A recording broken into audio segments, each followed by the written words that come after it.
No mercado altamente competitivo, que hoje está em todos os setores, ou você busca a excelência o tempo todo, ou você está fora do jogo, você vai ser um medíocre.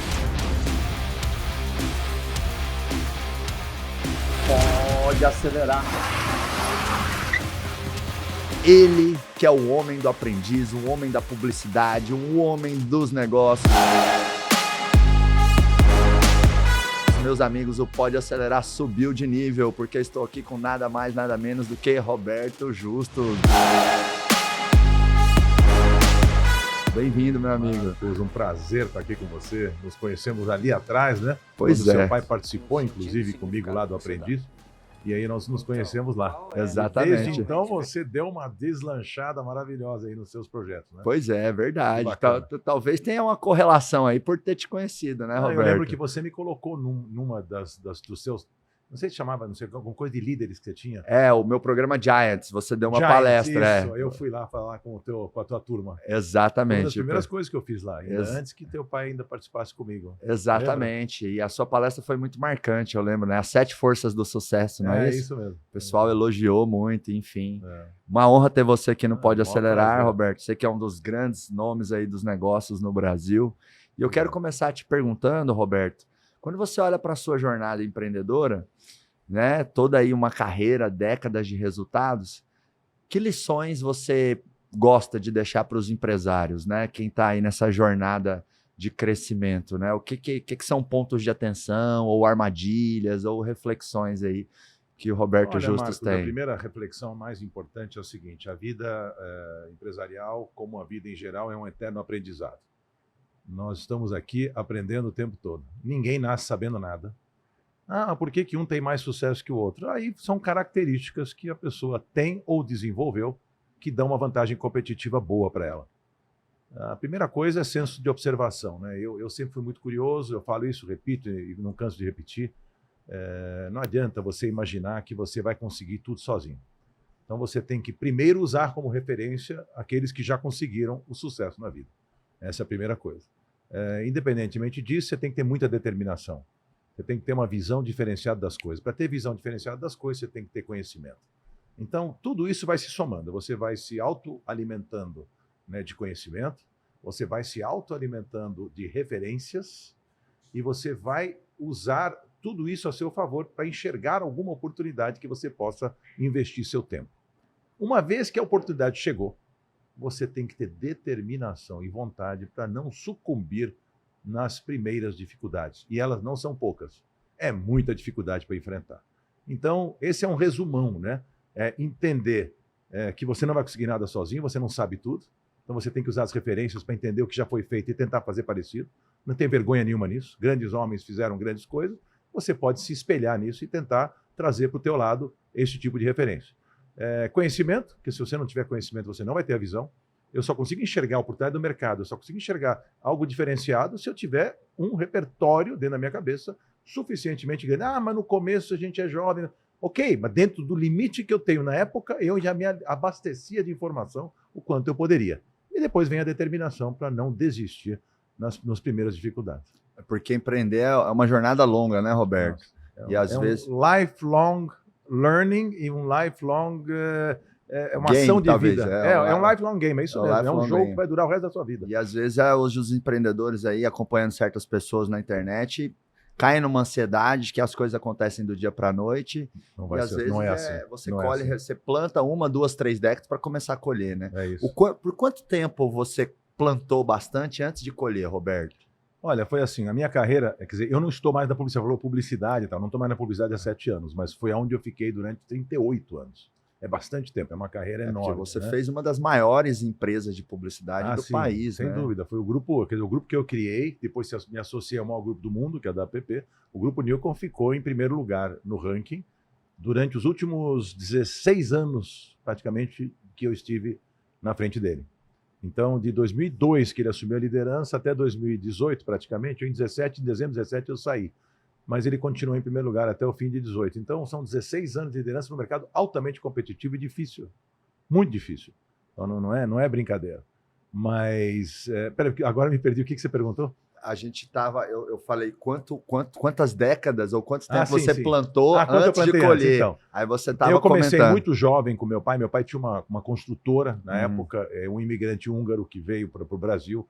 Chegou a ter uma grande construtora de obras pesadas, construiu Brasília, construiu metrô, construía hidroelétricas. Ele trabalhava mais para o governo, que foi uma miopia dele na época, porque você ficar dependente de um grande cliente só, que é um governo que é complexo, atrapalhou a vida dele. Quando meu pai começou a ter muita dificuldade e tal, eu estava me formando, e eu me formei em administração e não em engenharia como ele queria.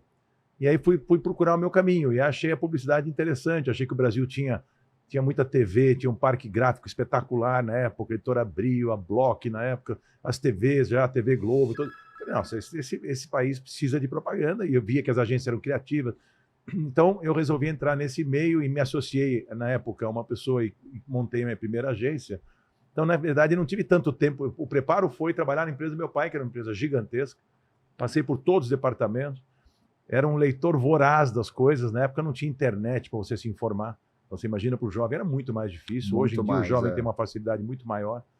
E aí eu fui de peito aberto e resolvi entrar num setor que eu não entendia nada, mas eu era um administrador, eu fui tentar administrar o negócio para depois virar homem de marketing com o tempo. É o que você falou, sem grande ansiedade, mas com muita vontade, né? Estava querendo acontecer. E deu certo. E sem comodismo, né, Roberto?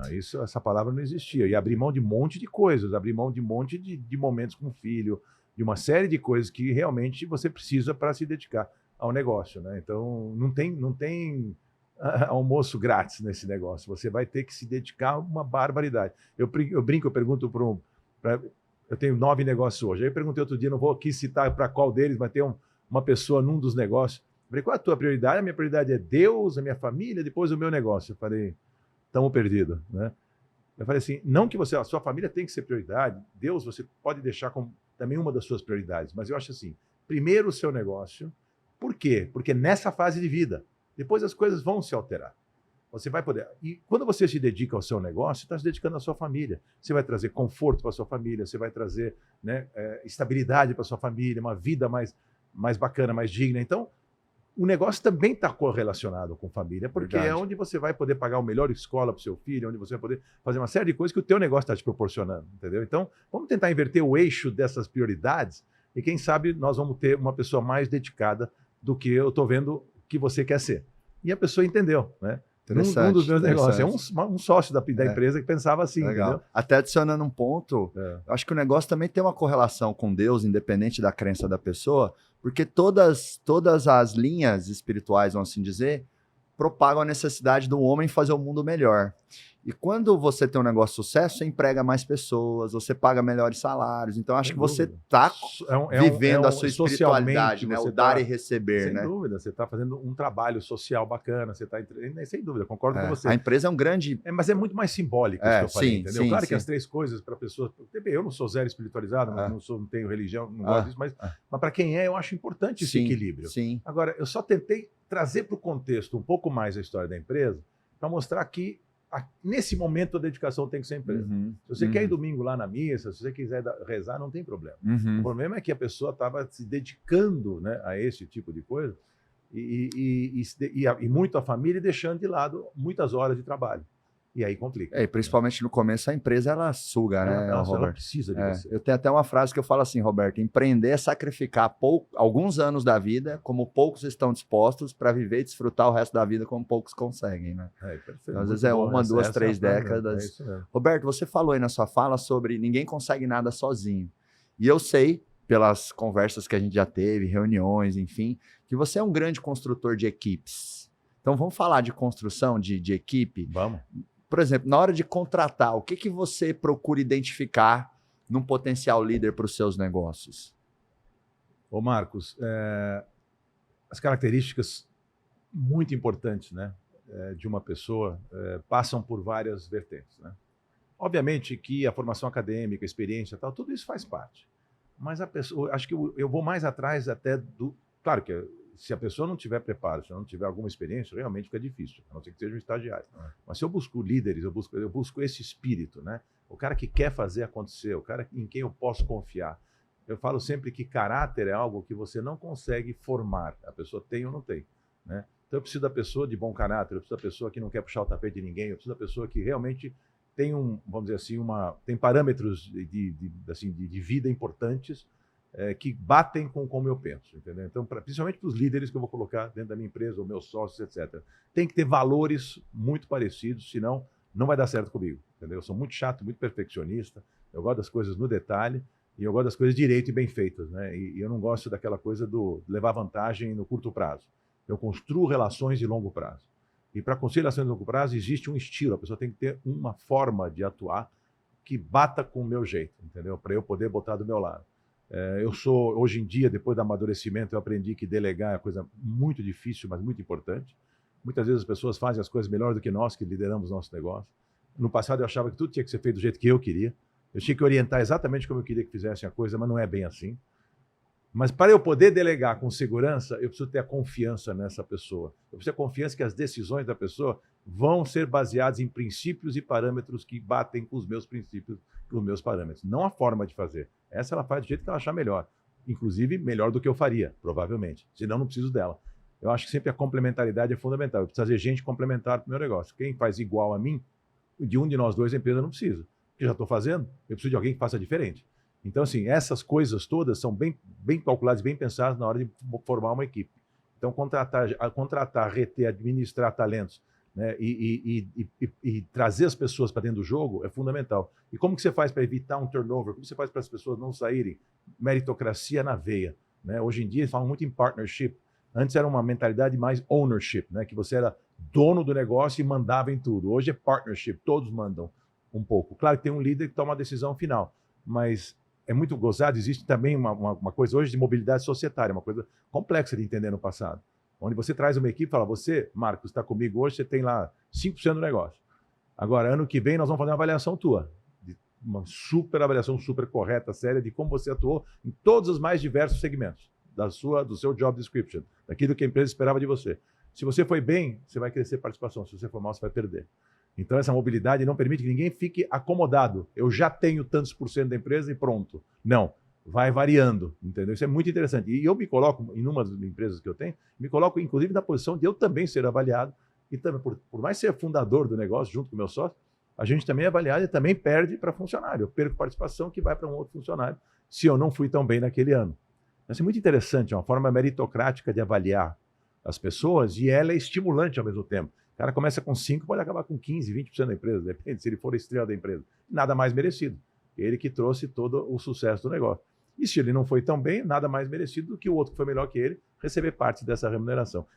É complexo, mas é muito moderno hoje em dia pensar assim, né? Que esse eu chamo de Partnership Minded Company. A empresa que tem uma mentalidade de partnership e não de dono, mentalidade de parceria com os seus funcionários, com os seus colaboradores mais importantes. Uma empresa que transforma alguns dos líderes até em sócios ali, sem conforme dúvida. Essa avaliação. Isso. E todo ano eles podem aumentar ou diminuir essa sociedade. Isso é sensacional, então, né? Fica um processo que nunca para. Eu já recebi. Tá bom, Marcos, você tá um craque, você é o diretor superintendente do negócio agora. Ok, você tem 5% do negócio. Aí você fica com o 5% e vai trabalhando.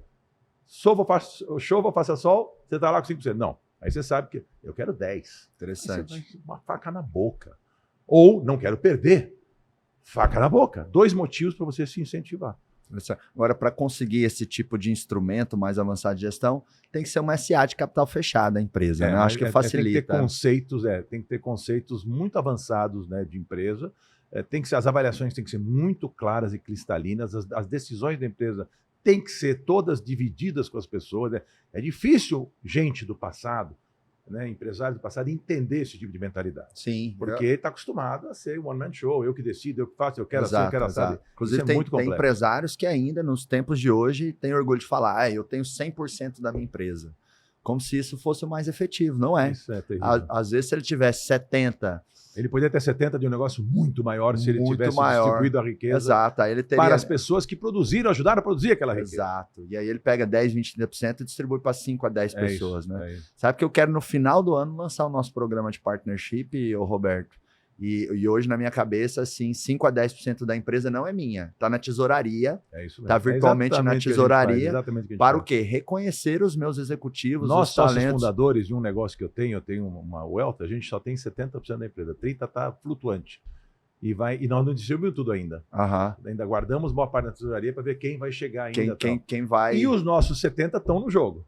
É porque você pega algumas pessoas da empresa e realmente faz elas transformarem a empresa no projeto de vida, né? Porque agora ele é um sócio executivo. É o projeto de vida dos caras. Aí você não perde a pessoa. Além de você ter muito mais colaboração da pessoa, muito mais dedicação, muito mais envolvimento, a chance dele sair é praticamente zero. Vai sair do negócio que é dele. Exato. Agora, Roberto, o que pesa mais para você? O tempo de casa ou o desempenho ou um mix dessas duas coisas? Porque às vezes eu vejo empresas pensando, poxa, mas esse está há 10 anos comigo. É um mix das duas coisas, mas para mim desempenho é o nome do jogo. Tempo de casa não te garante nada. Te garante que você foi fiel durante muito tempo, você contribuiu. Talvez se você der uma deslizada, o tempo de casa ajuda você a ter uma oportunidade um pouco maior de poder consertar aquele ano em que você não foi tão bem. Não, enfim, isso faz parte da avaliação. Mas não vai te segurar se você entrar num espiral de incompetência, cara. Se você cansou do negócio, não está mais rendendo como tinha que render. Não adianta você ter 20 anos de casa. Então, vai se aposentar ou vai fazer outra coisa. A empresa para mim, assim, a marca da empresa, a empresa que você está tocando é o ativo mais importante que você tem. Acima de todos os interesses individuais das pessoas que estão lá. O resto é uma engrenagem toda importantíssima. A empresa é feita de pessoas que têm que ser estimuladas e cobradas na melhor forma possível, da forma mais coerente, mais lógica, mais honesta possível. Mas não tem essa história do abracinho, tapinha nas costas, meu amigo no cargo, na função. A empresa não pode correr o risco desse tipo de coisa. Mas ele já está aqui há 20 anos, então vamos fechar os olhos. Não vai fechar os olhos. Às vezes o cara está aqui há 2 anos, está rendendo 100 vezes mais que ele. Vamos acordar o cara. Vamos dar uma oportunidade. Não deu, até logo, vai embora, vai entrar outro, não tem. Então, assim, para mim, desempenho é a palavra número 1. Você desempenhou, você fez acima do que, inclusive, a empresa imaginou que você podia fazer, então você é fora de série. Você vale a pena a empresa investir em você. Se você não tem desempenho, tempo de casa não vai te segurar. Tem um tempo assim que você, Roberto, tem mais ou menos em mente, que esse cara tá comigo há 1, 2 anos entregando, eu vou subir a barra de confiança com ele. Eu sei que é muito contextual, né? Porque às vezes os orientais falam que sempre tem que passar pelo menos um outono, verão, primavera, verão, inverno, outono juntos, né? Você tem que passar uma estação de cada. Uma estação de cada junto com a pessoa para ver como ela se comportou. Que legal. Isso é uma coisa oriental. Se você não passou as 4 estações do ano com o cara na empresa, você ainda não conheceu o cara completamente. Boa, né? Faz sentido. Uma régua mínima, vamos dizer assim. Mínima. Né? Seria partindo daí. A partir de um ano que o cara já está lá e você está analisando a forma que ele está. É o mínimo de tempo para ele poder já estar, talvez, chegando no seu potencial e começar a entregar mais para a empresa. Antes disso, você tem que ter um pouco mais de paciência, né? Agora, também tem a régua máxima, né? Existe também alguns grandes administradores que falavam que um CEO, um presidente, fazendo as mesmas coisas que ele fazia, não pode passar de uma década. É uma coisa muito, assim, tipo, tem que repensar. Ele vira presidente do conselho, põe outro CEO. A paciência do cara para as mesmas coisas, a idade que ele já atingiu. Geralmente o cara chega a CEO. Hoje em dia é diferente, na empresa de tecnologia tem CEO jovem pra caramba. Mas na nossa época era um pouco diferente. O cara já chega lá nos seus 50, 55, 60 anos, ele já fez um monte de coisa e tal. Aí mais 10, entendeu? Já chega numa idade em que tem que repensar. E é difícil, principalmente quando o cara na empresa é familiar, o cara o desapego é muito complexo. Ele não quer largar. E aí ele começa a prejudicar o negócio. Entendeu? Porque ele já não tem mais a mesma paciência, ele já quer tirar umas férias mais longas, ele já não tem mais. Então, ele não tem mais a mesma visão das coisas, ele está sempre olhando para dentro, não está mais olhando para fora. Então, dá para você se colocar em posições mais estratégicas. Eu dou um exemplo meu, desculpa me alongar, mas acho importante. Sensacional. Eu tenho hoje, eu tenho 9 empresas hoje, né? Uhum. Todas fora da área de publicidade. Empresa de tecnologia, empresa no mercado financeiro, tributária, empresa construtora que você conhece, que eu estou lá tentando ver se eu construo a sua nova sede. Exatamente. Tudo isso... Tá boa a conversa, tá avançado. Tá boa, tomara. Tudo isso para mim é um desafio enorme, mas eu fiz questão em todas as empresas de não estar lá fisicamente. O meu escritório pessoal, minha holding pessoal, está dentro de uma delas, porque começou ali, que foi a Nest, a minha empresa a minha asset, né? Mas eu não, por acaso eu tô lá, mas isolado dela, eu nem, assim, tá lá a minha estruturinha da minha holding pessoal. Por que eu fiz isso? Porque eu acho que meus sócios têm toda a condição do mundo, estão na idade certa para isso, estão para tocarem o dia a dia dos negócios. E eu olhando de fora, eu fico como presidente do conselho, meio que on demand. Eu preciso do Roberto na reunião tal para tal negócio. Agora, saindo daqui, que eu te falei, tem uma reunião importante para um dos meus negócios, e um grande cliente. Nós vamos tentar conquistar para um dos meus negócios. Eu estou indo lá junto com eles. Então, estava revisando a apresentação agora lá com ele. Você viu lá no telefone. O que nós vamos apresentar? Como nós vamos apresentar isso, aquilo e tal. Eu ajudo nessas coisas e depois vou na apresentação junto. E estou na reunião de conselho, que pelo menos uma vez por mês com todos, cada empresa tem uma vez por mês, ou on demand, que eu digo, quando eles precisarem de mim. Me sinto tão melhor, porque eu consigo ter uma visão tão diferenciada. Quando você não está envolvido no dia a dia, a tua mente é totalmente diferente. Eles trazem um problema que você enxerga que eles não estão vendo. Eles estão tão mergulhados lá naqueles problemas naturais que a empresa tem no dia a dia, que ele não tem a visão mais ampla da coisa, né? Então, muito importante para mim foi entender que eu sou mais útil desta forma do que era quando eu era presidente executivo do meu negócio, que eu brinco, eu era escravo de agenda das 9 às 9 da noite. Hoje a agenda faço eu, de acordo com as demandas dos meus sócios, de acordo com onde eu acho que eu sou mais útil. E tem que ter maturidade para você entender isso. Quer dizer, eu adoraria dar algumas ordenzinhas nas empresas, de coisas que eu vejo que às vezes eu não gostei, mas eu deixo eles fazerem. Gente, essa xícara tinha que estar um pouco mais para cá, na minha visão. Veja o que vocês acham. Aí eles falam, puta, ele está certo. Aí eles vão lá e põem a xícara, entendeu? Ou não, eles decidem. Não, estava bom aqui, eu acho que você... Então, assim, eu acho muito legal isso, porque criou uma relação saudável, onde você tira das pessoas... O segredo para o empresário que está nos ouvindo é o seguinte, é tirar de cada pessoa, inclusive de você mesmo, o melhor que tem a dar para naquele ambiente, naquela empresa, naquele momento, naqueles problemas, e aí tentar resolvê-los da melhor forma. E não é uma pessoa que tem toda a solução. Você entendeu? Então, por isso que eu falei, quando lá atrás, no começo da nossa entrevista, eu estava falando, ninguém faz nada sozinho, não é só no contexto de quem está trabalhando para você, é nas referências de fora. Eu estou sempre olhando. Quando eu perdi uma concorrência de publicidade, eu fazia questão de sentar com o cliente. Mas o que você quer falar com ele? Eu quero entender por que eu perdi. Com esta conversa, nós vamos crescer. Porque nós tínhamos certeza, nós íamos ganhar, por certeza que a gente é melhor. E não é, alguém foi melhor que a gente. Eu quero entender por que as pessoas foram melhor que a gente.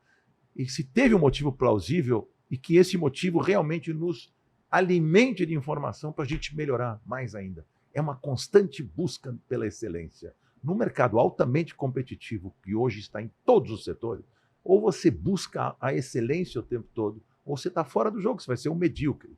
Entendeu? Então, assim, e não é fácil, porque tudo é muito rápido, né? As coisas acontecem de uma forma dinâmica demais. Então, eu tô num papel onde eu estou com um senso de observação muito apurado, tenho tempo para analisar as situações. Se eu sentar, se fosse o teu sócio, o teu negócio, você ia estar tocando brilhantemente o que você está fazendo, mas eu ia te trazer 3 ou 4 insights que encurtariam o seu caminho, provavelmente. Acho que conseguiria, se eu tivesse analisando e dentro das reuniões, entendendo, você ia me trazer os problemas, nós íamos achar a solução juntos. Então, para mim, esse é o papel mais bacana. Eu sou quase que um consultor dos meus próprios sócios, dos meus negócios, como presidente do conselho. Então, tem uma palavra boa para eles e a decisão está nos executivos no dia a dia. Não, isso empodera muito as suas empresas e muitas empresas têm que pensar sobre isso, né? Um dia, sobre aquele fundador ir para um conselho, né? Fazer não uma pode afastar ele, nem precisa. Não, até porque tem muita sabedoria. É muito saudável para a empresa continuar contando com a sabedoria dele. Exato. Quanto tem de sabedoria ali na sua história, nossa, né, Roberto? Acho que tem bastante. Muita coisa. E você trouxe um ponto interessante que é a questão da perda, né? Fui lá, perdi uma concorrência para um grande cliente, eu vou lá e quero aprender. E na perda a gente aprende muito, né? Só que às vezes as pessoas não fazem isso. Exato. Às vezes você fica tão doído que você ataca a situação. Cara, você sabe que eu fazia uma coisa muito interessante também com um funcionário? Gozado, eu vou buscar essas coisas porque eu acho que essas coisas são dicas importantes para os nossos ouvintes aqui do seu podcast, quem está nos assistindo. Eu fazia entrevista de desligamento. Eu gostava mais de fazer desligamento do que de contratação. A pessoa vai ser mandada embora. O gerente da área tal vai ser mandado embora. Manda ele da minha sala. Olha, cara, primeiro, te dizer que lamento. Segundo, que nós vamos fazer o possível para te recolocar onde for tal. Eu queria uma contribuição sua. Me fala da minha empresa. Com toda a mágoa que o cara tem e com toda a experiência que você tem para tirar fora aquilo que você acha que está falando só o coração ou emocional de ter perdido o emprego, mas o que é rico isso, cara? E as pessoas não fazem. Uau! Porque o funcionário vai te dizer coisas que quando ele era empregado ele nunca iria te dizer. Verdade. Entendeu? Então, e os caras, pode achar que é tempo perdido, não é. Não. Você não tem noção que eu tive de informação preciosa sobre o meu próprio negócio, na ótica dessas pessoas que eu estava tirando do negócio. Por algum motivo estavam saindo. Coisas que eu deixava de lado, que eu achava que não eram realmente verdade, porque o cara estava... Eu não gosto daquela coisa de fulanizando a história. Eu não quero saber que ele fale mal do chefe. Até pode falar alguma coisa, até vou registrar. Eu quero que fale da empresa como um todo. Por que nós, onde você acha que não funciona? O que está pegando? O que você fazia que você acha que podia estar fazendo melhor? Quem estava te atrapalhando? Por quê? Tem um monte de perguntas que eu fazia. Isso me enriquecia uma barbaridade. O RH começou a entender. Falou, nossa, Roberto, até me ligava, ó, fulano vai sair. Quer falar? Eu falei, quero falar. Todo mundo que vai sair, você vai me dizer, e eu quero, independentemente do cargo, vai sair o office boy, quero falar com ele. Interessante. Olha aí, empresário, já valeu ouvir esse podcast só com essa é uma dica implementação. Que eu dou porque é muito interessante. Né? Então, mais importante que a entrevista de contratação é a entrevista de demissão. Porque o funcionário ali, ele tá sem filtro, ele não tem nada a perder, né? É isso. Contratação, o cara tá na paquera, ele tá... contratação, o seu RH pode fazer muito bem sem você, não precisa. Tem toda já uma sequência, tem toda uma dinâmica que eles estão acostumados. Você pode até falar com a pessoa, dependendo de um diretor, você quer sentir o cara, você quer entender. Isso é outra coisa. Agora, o que eu falo para alimentar seu conhecimento sobre o seu próprio negócio, ninguém é melhor do que aquele que não tem nada a perder. E a empresa vai crescendo, você vai perdendo um pouco o tato de toda a operação e todos os detalhes, né? Porque crescer envolve certa perda de controle. Perde mesmo. E aí você ouvir os clientes chateados e os funcionários ligados. Não é nem o cliente chateado, quando perde uma concorrência, o cliente que optou por outra empresa por algum motivo. Sim. Por que ele optou? E eu vou lá e pergunto mesmo, eu vou lá no high level. Que aí o cara também não tem nada a perder. Mas tem o cliente insatisfeito também, que eu acho que é uma boa fonte de aprendizado. Não, também tem. Isso a gente faz o tempo todo. A gente sempre fazia uma dinâmica com os clientes de tempos em tempos, você fazendo uma entrevista para entender como está indo a relação na visão dele. Aonde que eu posso melhorar para você? Isso é legal, isso as empresas fazem, isso é natural. Entendeu? Agora, quando você perde uma concorrência, eu quero ver quem está indo, quem liga para o cliente para dizer, eu quero uma reunião agora para você me contar por que eu perdi, o que aconteceu. Às vezes ele não quer perder o tempo do cliente, às vezes o cliente também não está disposto a fazer. Não era fácil, mas eu fazia. E Roberto, e falando de construção de equipes aqui que a gente está falando, uma vez conversando com você me comentou algo no seguinte sentido, assim, Marcos, na verdade eu nunca fui bom de publicidade, mas eu montei um time que é algo nesse sentido, né? Fala um pouco disso, no né? sentido é o seguinte, eu não era publicitário, né? Eu me associei a um publicitário quando eu montei minha primeira agência. E eu virei um homem de marketing. Fui fazer curso de marketing nos Estados Unidos, para entender o marketing profundamente, porque eu queria ser um homem de comunicação. Eu virei um homem de comunicação. Total. Mas se você pusesse um papel em branco para eu fazer um anúncio, eu não saberia fazer. Eu escrevo muito bem comercialmente. Se eu tiver que... Hoje nem precisa, né, com o chat GPT. Mas eu escrevia sempre muito bem. Então, assim, mas eu não sabia fazer um anúncio. Nesse sentido, eu não era publicitário. Agora, eu sabia se o anúncio vai funcionar ou não, porque eu sou homem de marketing e comunicação. Entendi. Então, quando me mostrava alguma coisa, vamos lançar esse copo, campanha SSS. Falei, porra, isso aqui. Mas também deixava o diretor de criação decidir. Eu não era eu que decidia, mas dava o meu pitaco nisso. Mas eu queria dizer assim, é estranho, porque eu era o presidente CEO do maior grupo de publicidade do Brasil e não era capaz de fazer um anúncio. Não faz mal. Isso é uma grande lição. O maior grupo do mundo era do Martin Sorrell, que era um homem de finanças, que também não fazia anúncios. É a mesma coisa, você é o presidente de uma fábrica de salsichas, você não é obrigado a entender da máquina alemã. Quem entende é o Parque Fabril lá embaixo, como é que funciona a máquina. Você é o presidente. É a mesma coisa. Para mim, a máquina de salsicha é o cara que cospe ideia, entendeu? Só a diferença é essa. Perfeito, então, eu não preciso estar lá, eu contrato o diretor de arte, o redator, esses caras na época, né? Hoje tudo já mudou bastante, mas era mais ou menos assim. Então, tinha quem fizesse esse trabalho. Ou tudo que você faz na tua empresa, você sabe. Tem gente fazendo melhor algumas coisas. Com certeza, um monte de coisa. Tem que saber fazer tudo. Porque tem muitos empresários que pensam, não, mas se o meu modelo de negócio, por exemplo, é uma transportadora, eu preciso entender muito de caminhão e eu tenho que dirigir. Dirigir? Será que ele precisa subir na boleia e dirigir o caminhão? Claro que não, mas não precisa. Incrível, Roberto, o que tem de certas crenças dos empresários em relação a essa dificuldade de construir equipe. Você trouxe, por exemplo, a importância de delegar, né? Dói a gente ter controle e tal, mas é necessário, não tem outro caminho, né? Não tem, você vai fazer sozinho? É impossível. A dimensão vai exigir equipe cada vez maior, né? Exato. Roberto, agora você está ali no dia a dia com as pessoas. Quem que você vai percebendo que é o outlier, é o fora da curva, é aquele que, sabe, é uma pessoa que tem alguma coisa que você observa ou tem de sugestão, porque essa é uma dificuldade, né? Poxa, quem merece mais confiança, quem merece... Eu sei que tem a questão do desempenho, mas tem alguma coisa aí nas entrelinhas também? Além da entrega natural que o cargo exige, que você tem, né, que o cara tem que fazer, é legal você observar os diferenciais dessa pessoa nas reuniões. As ideias que ele traz para o negócio, a preocupação da pessoa com o negócio. Preocupação, eu gosto de cara preocupado, independente de ele ter pequena participação ou maior, ele agir como o negócio é a vida dele, né? Então, você percebe isso claramente, né? Eu vejo muita diferença nas reuniões entre as pessoas. A forma como uma pessoa... Eu estou numa reunião, isso foi na minha carreira inteira. Eu tenho uma posição mais pesada por próprio estilo meu. Já sou um cara que dá uma amedrontada nas pessoas, porque tem muita ênfase com o que eu penso, do jeito que eu coloco as coisas, né? Eu tento ser muito fair, né? Que eu sempre falo, só não querendo me perder no tema, mas assim, forma e conteúdo são o grande segredo na relação humana. Tudo pode ser dito, desde que da forma correta. Perdeu a forma, perdeu a razão, perdeu o conteúdo. Está discutindo com a sua mulher, levantou a voz, xingou, acabou. Ela não está mais te ouvindo. Vice-versa. Ela está xingando você, você está no mais ouvindo. Então, perde-se a razão por causa da forma. Perde-se o conteúdo por causa da forma. Um funcionário traz um trabalho para você e você destrói ele, principalmente na frente dos outros, acabou a relação. Então, esse é o respeito que você acaba perdendo. O respeito você não impõe, você conquista. E você conquista fazendo direito. Eu aprendi muito. Eu era mais estourado, era mais explosivo no passado, então, às vezes eu perdi um pouco a forma pelo fato de não aceitar. Não é possível que vocês fizeram esse trabalho. Diferente de que dizer, gente, poxa, a gente pode fazer muito melhor que isso, né? Vamos em frente, vamos refazer e tal. O cara vai refazer com maior vontade, entendeu? Essa história da forma do conteúdo. Eu já sabia que eu ia me perder. Lá atrás. Eu te perguntei, né? Como é que você vê aquela pessoa que é destaque? Observar nas reuniões, nessas reuniões, Então, voltando para isso, quer dizer, observando a atitude da pessoa em relação às situações, a forma como ela conduz as coisas, como ela conquista seu espaço dentro do negócio, como ela impressiona as pessoas que têm relacionamento com o negócio, como fornecedor, como cliente, como as pessoas. Então, assim, tudo isso é um conjunto de coisas que você vai observando no indivíduo e não vamos dizer assim, nem todo mundo tem tudo isso, tá certo?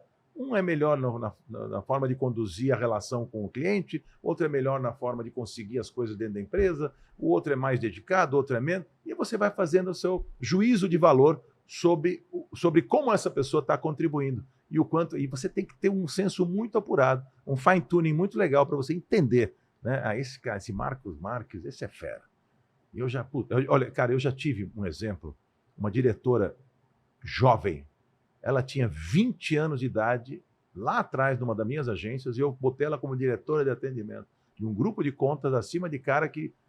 O cara era o contato da conta, eu era de 44 anos de idade, tinha que responder a menina de 20. Eu fui criticado até o fim da alma, que você possa imaginar. Mas ela era simplesmente um gênio. E eu falei, você vai virar diretora. Agora chorava na minha frente, não acreditou. Já recém-terminado, estava 21 anos de idade, tinha terminado a faculdade. Mas era um avião. Tanto que depois virou dona de agência, sócia no futuro, não comigo, mas a carreira dela foi brilhante lá para frente. Mas são coisas assim, era um feeling que eu tinha que dar status para ela naquele momento, que eu achava que ela fazia. Era um exemplo para todo mundo, ó. Fera é fera. Os caras, mas não é possível que ele deu o cargo de diretora para ela, ela não tem. Onde que está escrito? Um diretor pode ser com 70 anos, pode ter com 25, com 20, não importa. Não era, vou fazer. Era 22 que ela tinha. Mas tudo bem, mas é muito jovem. Ela tinha terminado a faculdade com 21 anos, ela estava um ano formado, veio trabalhar com a gente e fazia diferença nos clientes. Ela encantava os clientes. Gênio para falar, gênio para escrever, gênio para tocar equipe, para pedir coisas lá dentro da empresa, para ir atrás, falava comigo de igual para igual, não tinha o menor problema comigo, entendeu? Assim, é aquela pessoa muito avançada na vida, quando você pega aquelas criancinhas que tocam Beethoven com 5 anos de idade, meu, parece isso, entendeu? E eu fui corajoso ali, coloquei sócio meu, falava, calma, pô, você tá botando calma, você vai queimar a menina. É tipo botar o Hendrick lá no Palmeiras para jogar e não faz gol. Eu sou São Paulino, não quero falar, mas é um exemplo, 16 anos, já foi vendido para o Real Madrid. São pessoas assim que são fora da curva. E eu corri esse risco na época. Então, assim, voltando ao que você perguntou, é o senso de observação que te permite, somando essas características que você considera importantes para o negócio, você pensar este ou aquele colaborador que você vai investir mais. E você é muito observador, né, Roberto? Muito. Eu lembro de uma reunião que a gente teve, eu, você e meu pai, tanto pontos altos assim. Eu lembro que a gente estava desenhando uma prova para o aprendiz, dando uma ideia. Você vê uma ideia boa, essa ideia é boa. Você vê uma ideia ruim, você fala, essa ideia é ruim, não funciona. Então, apesar de ser um cara eloquente, que fala bem, né, que se mostra bem, você também é muito observador e muito analítico, né? Dois opostos ali, que acaba sendo um perfil raro, né? Isso é muito legal. Eu acho importante, né, você ter senso de observação apurado. Te ajuda muito. Eu acho que é uma vantagem competitiva grande, sabe? Porque dos detalhes é que saem as grandes coisas. Então você traz uma ideia. Eu não estou dizendo que eu seja o dono da verdade. Às vezes eu posso achar que a ideia nem é tão boa e às vezes ela pode ser melhor do que eu imaginava.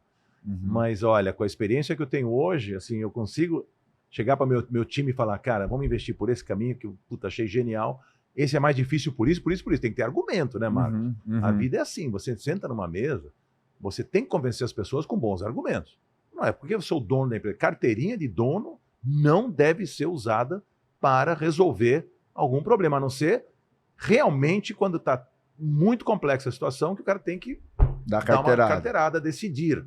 Mas no dia a dia, eu não me sinto dono do negócio na hora de tomar a decisão. Eu quero que a minha ideia seja dona, entendeu? Eu não sou aquele, eu acho engraçado, o cara quando é muito preponderante assim, ele fala assim, ó, vamos trocar ideias. Entra com a sua e sai com a minha. Não é essa troca que eu proponho. Legal, a verdade. Troca é troca mesmo, não, você entendeu? sempre foi muito não quero que saia com a minha ideia, muito. Eu vou convencendo. Aí você fundamenta e não argumenta. Se convenceu com meus fundamentos, com meus argumentos, eu falo, ok, você está certo. Então, agora você vai me convencer. Me convenceu? Eu não tenho que ter. Eu quero que a empresa ganhe. Eu não quero ser eu o dono da verdade. Eu não quero que a minha ideia seja. Eu quero que a ideia da empresa seja a melhor possível. O que importa é o resultado do negócio, claro, né, Roberto? O que importa é quem trouxe a ideia, entendeu? E essa relação de igual para igual com os líderes é fundamental. É fundamental. Eles se sentem confortáveis quando eu estou com eles, falando sobre. Porque eu argumento com eles, eu não perco. Não, vai ser assim. Eu tenho dono que é assim. Estou conversando com você, mas, Roberto, o que você acha que esse copo d'água pode estar nesse não, vai ser assim, acabou. Eu mandei. Assunto. A empresa é minha. A empresa é minha. Péssimo argumento, né? A empresa é minha, tô mandando. Fica então com ela. Eu vou trabalhar em outro lugar que não é aqui que eu quero. Se o cara é bom, é isso que ele pensa e faz, né, Roberto? Sai da sala e fala, esse cara é um idiota, não quero trabalhar com ele. Porque o cara é talentoso. Agora, o cara que tem uma história importante. Eu tenho uma história empresarial. E eu me dou ainda o trabalho de ficar tentando te convencer um argumento que eu acho que é o mais correto. Você vai me respeitar 10 vezes mais. Olha como ele se preocupou em convencer com argumentos corretos, ou pelo menos na visão dele, por que esse caminho tem que ser assim. E não impôs esse caminho para mim usando as armas que ele tem, né, por ser a pessoa que ele é. Isso eu acho muito importante. Né? Outra coisa, acho uma dica muito legal, você me permite? Claro, na hora. Quando as pessoas fazem apresentações, cara, isso é uma coisa muito louca. Eu falo pro meu pessoal isso. Você vai numa apresentação. Aí tem o presidente da empresa, tem um diretor, tem um funcionário, o cara do marketing, sei lá o que for. Era publicidade, então eu falo, eu olho igualmente para todos eles durante a apresentação. Normalmente é um vício natural olhar para o dono da empresa, olhar para o cara mais importante da sala e nem se ligar para o outro. Aprenda que pessoas que estão lá podem não ter o poder de dizer sim, mas ter o poder de dizer não. E o fato de você respeitar cada um o seu cargo, e não é porque eu quero fazer média com os outros, é porque eu respeito. A pessoa está na reunião, que o presidente da empresa trouxe essa pessoa para a reunião, ela tem algum valor para a empresa e alguma importância. E eu preciso respeitar. É um desrespeito ao negócio deles, e eu fico olhando só para você, que é o presidente da empresa, como se ele não existisse na sala. O meu pessoal, quando faz a apresentação, eu fico observando para onde eles estão olhando. Se estão olhando só para o dono da empresa, na saída tomam uma chicotada que você não tem noção, no bom sentido. Fala, cara, a próxima vez você, por favor, olhe para todas as pessoas que estão na sala. Elas são pessoas, elas têm cargos, elas estão lá também prestando atenção, tão importantes. Nós temos que conquistar todo mundo, é um grupo de pessoas, legal. Não é uma pessoa. Eu tenho até uma fala que eu falo que respeito não tem hierarquia, né, Roberto? É de cima para baixo, é 360. É isso. E é a gente realmente entender que... Eu gosto que eu falo as coisas e você embala quando elas fazem. Exato, né? Só é um professor, né? É um professor. Roberto, vamos trocar de assunto aqui agora, meu amigo. E como chegar nessa sua fase da vida... bonitão, simpático, bem-humorado, cheio de saúde. Cheio de saúde, quase não tanto. Né? Você sabe que eu passei um perrengue recente. Você teve um perrengue, né? Mas deu a volta por cima, né? Por enquanto, né? A volta por cima, eu Fala só um pouquinho diria... desse... Você pode contar um pouquinho desse perrengue? Em primeiro lugar, que eu acho o negócio de cheio de saúde, tá? Uma coisa que também foi uma coisa muito importante da minha vida. Cara, eu vou fazer 68 anos, tá? Não é brincadeira, quase 70. Você tem poucos caras como eu que ainda ficam 2 horas na quadra de tênis no sol do meio-dia jogando com a garotada de 40, 35 anos. E eu faço isso. Eu nunca fumei, nunca bebi, nunca usei drogas, essas coisas. Então, eu sempre fui um cara muito regrado, mesmo peso há muitos anos, não tenho problema, nunca tive problema de saúde.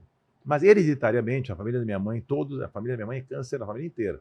A minha mãe, as irmãs dela, a minha irmã, minha sobrinha, tudo câncer de mama, tal. Então, sempre fico muito atento com isso. E eu descobri um tumor na bexiga, que eu tirei rapidamente, isso de novo eu falo, prevenção é tudo na vida. É o que meu médico, o doutor Fernando Maluf, que eu acho um gênio, né? Talvez um dos mais bem conceituados médicos de oncologia do mundo. E ele fala o seguinte, ele fala assim, olha, 90% dos cânceres, ou mais até, tem cura total. É só pegar em tempo.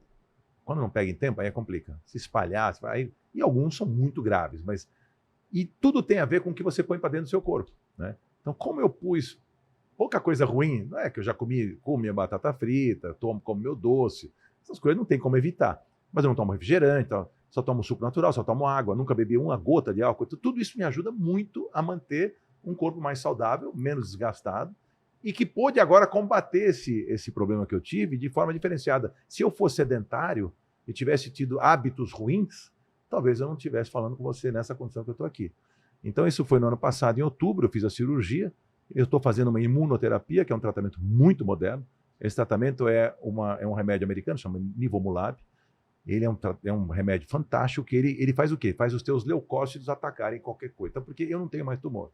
Foram tudo tirado, as margens em volta, eles chamam de margens limpas. Em volta de onde estava tudo carne limpa, bonitinha, então ele foi eliminado. Mas pode alguma célula ter saído dele, não tem esse controle. Então o tratamento chama-se tratamento preventivo, eles chamam de adjuntivo na linguagem de medicinal, onde eu vou evitar que alguma coisa volte, que tem chance. Então, para que não volte, eu só vou saber em 5 anos. Por enquanto, 6 meses. Eu estou fazendo PET scan, que é um exame muito importante para ver se tem alguma coisa. Eu não tenho nada em lugar nenhum. Graças a Deus não deu metástase. Então, assim, eu estou muito animado e muito esperançoso, sem deixar a guarda cair. Vou continuar fazendo meus check-ups rigorosos, vou fazer o PET scan cada 3 meses. Estou fazendo cistoscopia, que é um exame da própria bexiga, é um exame com câmera dentro da uretra, é uma coisa complexa, mas eu vou fazendo. E aí, a hora que chegar nos 5 anos e eu nada voltar, é porque eu estou curado total. Até lá não posso falar isso. Boa. Mas eu estou muito bem. A imunoterapia ela não dá os efeitos colaterais da químio. Ela me deixa um pouco mais cansado, o cabelo está aí de volta. Eu fiz pouco de químio, não aguentei. A químio me fez muito mal, então meu médico falou, como você não tem nada, não tem tumor a combater, o inimigo não é visível com você, o teu inimigo é invisível. E pode ter, pode nem estar mais. Então nós vamos fazer imuno, que é muito eficiente. Ah, mas por que não vai direto para imuno? A imuno é um tratamento novo, tem menos de uma década esse remédio. Então ele não tem ainda, ele não sabe a visão de longo prazo dele. Como é que ele vai reagir lá no futuro, se ele vai te proteger ou não. A químio já é uma coisa que tem muitas décadas e evoluiu bastante também. Só que destrói um monte de coisa, né? E te deixa numa situação complexa. Essa é a minha situação atual, torcendo para não voltar. Daqui a pouco vai indo, né? Já passou 7 meses, 6 meses, vai passar agora. Então, vamos indo, mas eu preciso de 5 anos para dizer, você está na tua frente e falar, estou curado. Mas é interessante, você sempre foi um cara regrado, disciplinado, que deu valor à vida, né? E aí o resultado tá aí, né? Então, mas eu até brinquei, né? Estou injusto comigo, né? Porque não era para ficar doente um cara assim, mas ninguém... se você ser regrado, não significa que você não vai ficar. E aí tem gente que fala assim, Roberto, mas fulano infartou aos 50 e era saudável. Talvez ou minha avó fumou até os 95 e viveu. Mas você tem uma avó dessa para cada milhão de pessoas que morrem com cigarro. Exceção, isso não é estatística, as pessoas não entendem estatística. Usam exceção como regra, né? Exatamente. Talvez esse camarada que infartou aos 50 super saudável, tipo o filho teria infartado Abílio, aos 35 se tivesse fumado ou bebido. Exato. Se você não tivesse sido regrado, talvez esse câncer tinha te levado embora. Sem dúvida nenhuma. Entendeu? Sem dúvida, concordo. E você com todo esse rigor, esse combate, vai estar com a gente aí mais algumas décadas. Tomara. Vou lutar para isso. Eu sou um cara determinado com as minhas coisas e vou fazer o possível, né? Qual que é a visão, Roberto Justus, para o Brasil? Complexa. Pode dar uma resumida. Desengravidar um pouquinho, especificar um pouquinho. Não, então, o nosso problema é o seguinte, eu sempre falo para o empresário, né? Apesar do governo brasileiro, apesar do Brasil, nós crescemos, né? Nós fazemos acontecer. Eu acho o empresário brasileiro um herói. O ambiente é hostil, o ambiente é complexo, maior carga tributária do mundo, regras não claras, né, para você trabalhar. O Brasil, até pouco tempo atrás, era complexo abrir uma empresa, fechar uma empresa. É tudo muito difícil, né? O custo logístico é terrível. O custo Brasil sempre teve presente, né? E é difícil combater ou competir com países do primeiro mundo e tentar se inserir naquele contexto quando a gente não tem a mesma capacidade, a mesma qualidade de serviço público. A gente não tem... Assim, eu amaria ter um país menos Brasília e mais Brasil, né?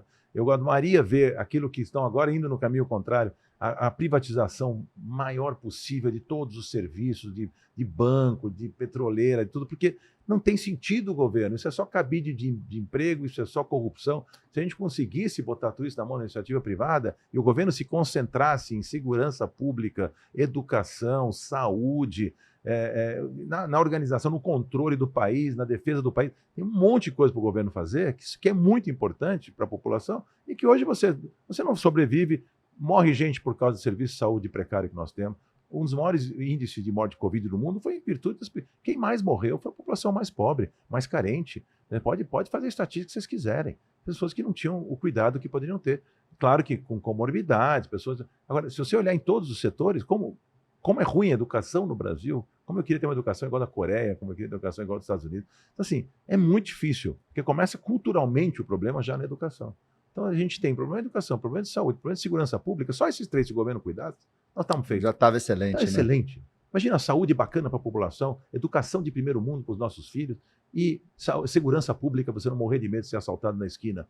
Faz essas 3 coisas. Deixa Petrobras, Banco do Brasil, Caixa Econômica, deixa transporte público, deixa estrada, telefonia, energia elétrica, deixa na mão da iniciativa privada, controla, mas deixa. Né? Não é controla no sentido, entrega direito, recebe esse dinheiro e aplica bem. Eu fosse presidente dessa empresa, desse país, trataria como uma empresa.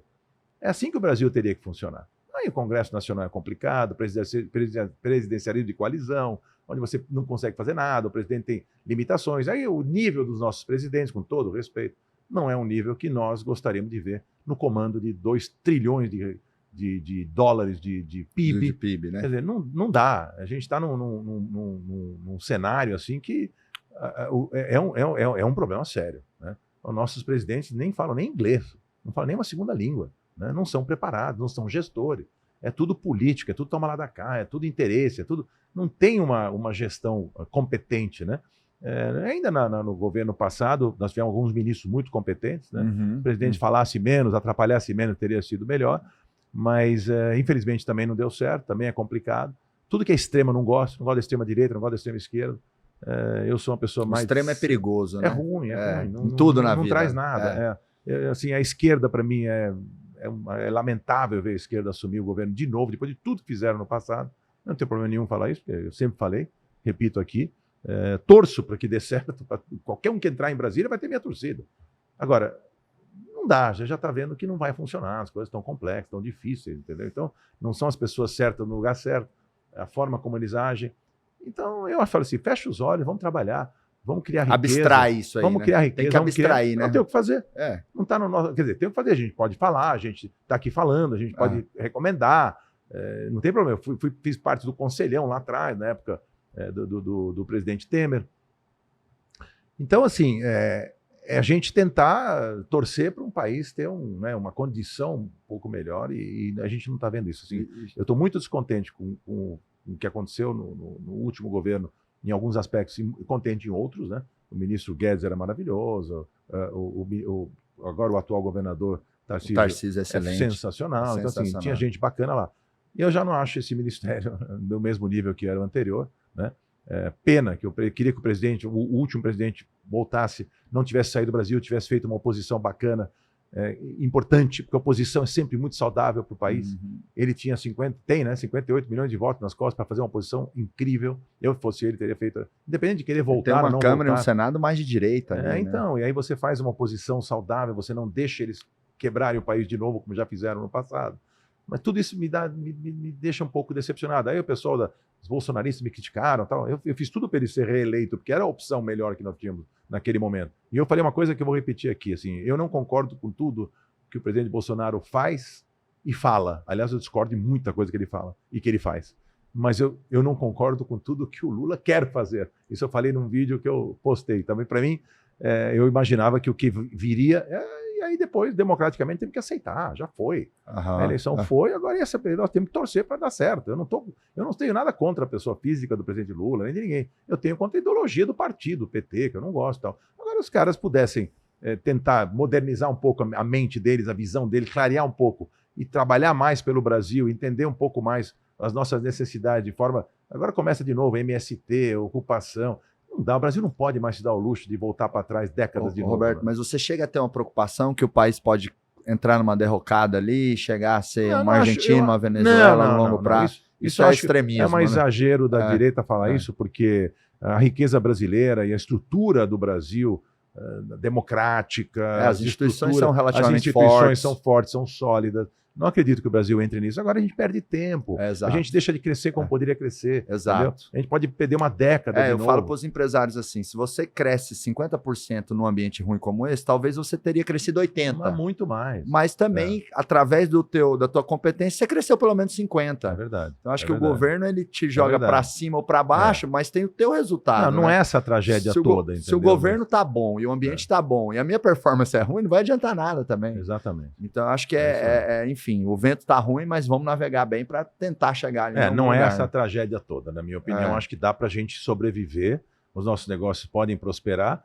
e vamos torcer para eles tomarem decisões melhores. Você tem investido no Brasil, se tornado sócio de empresas. Eu continuo acreditando no Brasil, sou sócio em 9 empresas que fazemos direitinho o nosso trabalho. Apesar do governo brasileiro, nós vamos acreditar. E quem sabe o Grupo Acelerador será cliente de uma dessas empresas. Viu, Carol? Capricha no orçamento aí, Steel Home. Vambora. Temos conversado, né? E quem sabe também nosso patrimônio crescendo aqui, daqui a pouco a família Marques está lá numa asset também do Justus. Lá na nossa Legend, que é a nossa Wealth, né? Que cuida dos patrimônios dos nossos clientes. É legal ter vocês. Eu acabei de abrir aquele fundo privado, né? Que se abre. Sim, fundo exclusivo. Fundo exclusivo para você fugir ali do Come Cotas e tal. Tem alguns meses. Isso é bacana, mas dizem que o governo vai derrubar isso também. Mas é uma forma de você vai pagar esse imposto, mas lá na frente. Lá na saída do capital. Então é bacana. É interessante.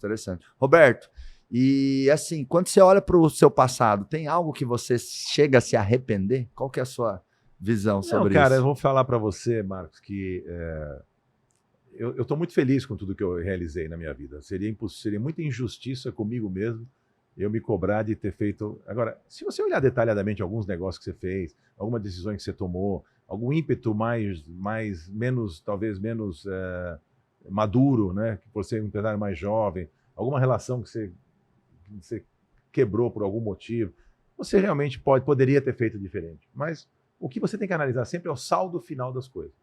Onde eu cheguei até agora, como eu cheguei nisso aqui, o que eu construí na minha vida, e se isso me deixa feliz. E me deixa muito feliz. Agora eu estou que nem uma criança com o prazer de construir mais coisas nos negócios que eu estou agora. Eu fico muito feliz de poder estar trilhando ainda uma estrada. Eu acho que assim, é como andar de bicicleta. Você parou de pedalar, você cai. E a hora que eu parar de pedalar nos meus negócios, eu faço diferente hoje, como já expliquei aqui. Claro. Não é a mesma coisa do que aquela agenda louca do dia a dia. Mas faço muita coisa. Você criar coisas, você ser útil, você estar no jogo, é muito importante para a tua saúde mental, para você não definhar, para você não cair no ostracismo, para você não desistir da vida. Entendeu? Então, eu estou com ânimo, e você vê minha energia, de um empresário de 35, 40 anos de idade, a mesma coisa. Só que focado naquilo que eu acho que eu sou mais útil no momento, de forma diferente do que eu fazia no passado. Perfeito. Tanto é que você gentilmente está aqui, né, cedendo todo um tempo da sua Isso aqui eu faria com o maior prazer. Primeiro porque você é um cara que eu admiro, você é um realizador, você não ficou acomodado no negócio do seu pai, onde você trabalhava com ele, você foi lá e criou uma empresa só sua. O Acelerador é um projeto, eu vejo um pouco do que você faz, eu acho que você é um cara muito útil para os empresários, né? Você faz um trabalho interessantíssimo e eu não teria por que não te prestigiar. Você foi eu gosto de estar com pessoas que eu tenho admiração.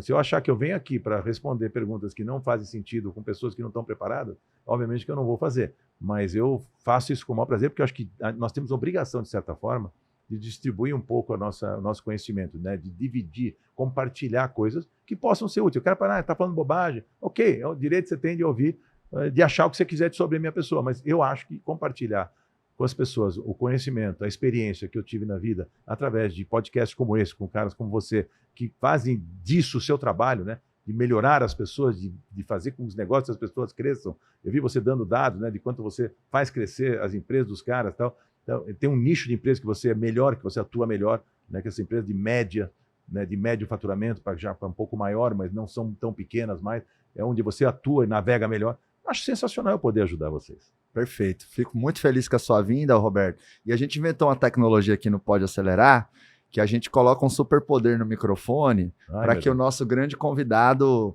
leve uma mensagem aí que vai ser ouvida por milhões de empresários. Então a metáfora aqui é assim, ó, tem um superpoder aí no microfone, que os próximos segundos e minutos que você falar vai ser ouvido aí por milhões de empresários. Deixa uma mensagem aí para esse herói nacional, né, que está lá gerando emprego, renda.